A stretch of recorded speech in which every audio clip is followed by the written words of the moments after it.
Everywhere in the world, mothers are respected for their exceptional devotion towards their children. In a conflict-stricken state like Manipur, mother serves as a symbol of determination and courage in safeguarding and guiding their children towards the right path. Sunita Waikom is an example among the Manipuris who has all the qualities of being an exceptional mother. 5 years ago, Edina lost her husband in a fake encounter. Since then, she went through a traumatic phase, and 2 years back, she suffered from paralysis. But determination and commitment of her mother Sunita brought her back to a normal life.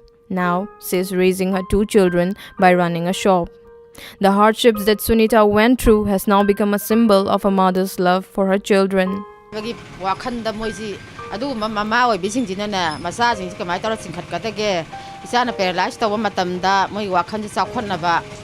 Interest bibidana thauna hapidana karma line da pusanbidana karma mama aphaba du oizina Napoleon Bonaparte haramidu mama aphaba di macha aphaba dum borai hadana. Edina's life will never be complete without her husband, but life is a journey.